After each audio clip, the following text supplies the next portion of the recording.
ये सवाल देखिए क्या कह रहा है कि what is the reflection of the point 6, -3 in the line y बराबर 2। सबसे पहले रिफ्लेक्शन समझो क्या होता है। रिफ्लेक्शन का मतलब यह है कि जिसके अबाउट रिफ्लेक्शन है, समझ लो कि वो एक मिरर की तरह काम कर रहा है। ठीक है, तो जैसे y बराबर 2 के अबाउट रिफ्लेक्शन है, y बराबर 2 क्या होगी बताओ। y बराबर 2 एलजेब्रा में क्या होता है कि y की वैल्यू 2 है। ठीक है, लेकिन y बराबर 2 जब हम कोऑर्डिनेट में जाते हैं ना, कोऑर्डिनेट ज्योमेट्री, निर्देशांक ज्यामिति में, तो y बराबर 2 बेसिकली एक लाइन है। आपसे अगर मैं पूछ लूं कि बताओ y बराबर 2 क्या है, तो ये मत बोल देना कि ये एक वैल्यू है, एक लाइन है कोऑर्डिनेट ज्योमेट्री में y बराबर 2। ठीक है, 6, -3 का रिफ्लेक्शन लेना है, तो इसका मतलब समझो पहले। ये एक तरह से x एक्सिस हो गई, ये हमारा y एक्सिस हो गया, और ये हमारी y बराबर 2 लाइन हो गई। y बराबर 2 का मतलब इस लाइन के हर एक पॉइंट का y कोऑर्डिनेट 2 है। जब भी मैं y बराबर 2 लाइन लिखूंगा तो ध्यान रखना ये x एक्सिस के पैरेलल होगी। क्यों होगी? इसलिए x एक्सिस के पैरेलल होगी क्योंकि इसका y कोऑर्डिनेट चेंज नहीं होना है। y कोऑर्डिनेट अगर चेंज नहीं होगा तो ये लाइन x एक्सिस के पैरेलल हो गई। तो आपसे एग्जाम में पूछा जा सकता है कि एक लाइन है y बराबर 2, तो इसके बारे में क्या है, क्या सही है? x एक्सिस के पैरेलल है, स्टेटमेंट बेस्ड क्वेश्चन आ सकता है। तो ये लाइन x एक्सिस के पैरेलल होगा। अगर मैं बोलूं x बराबर 2, तो ये y एक्सिस के पैरेलल होगा। ठीक है, तो ये y बराबर 2 लाइन होगी और इस पॉइंट का मुझे रिफ्लेक्शन देखना है। रिफ्लेक्शन का मतलब होता है कि यार यहां पर ना आप शीशा लगा दो ऐसे। अब ये रिफ्लेक्शन देखना है आपको। रिफ्लेक्शन का मतलब क्या होता है? अब ये 6, -3 से आप ऐसे जाओगे। देखो अब इसका मैं आपको बढ़िया सा दिखाता हूं कि कैसे रिफ्लेक्शन बनेगा।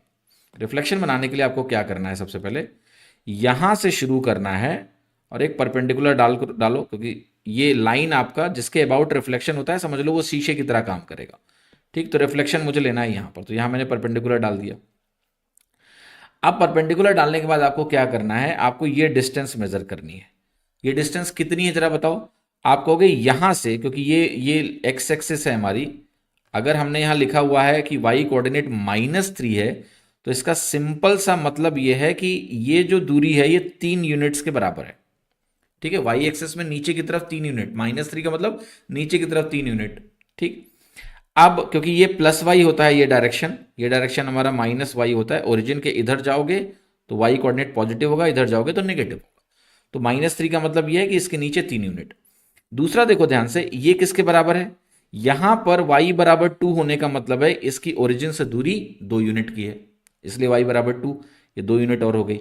यानी जहां जिसके अबाउट तुम रिफ्लेक्शन लेने जा रहे हो y बराबर 2 से, वहां से ये पॉइंट y एक्सिस में 5 यूनिट दूर है।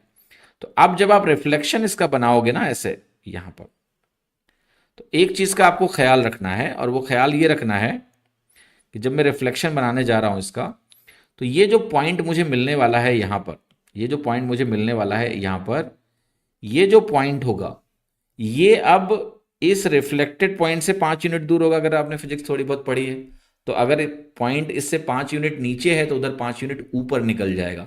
साथ ही साथ आपको यह भी समझ में आ रहा होगा कि इसका एक्स कोऑर्डिनेट नहीं बदलेगा।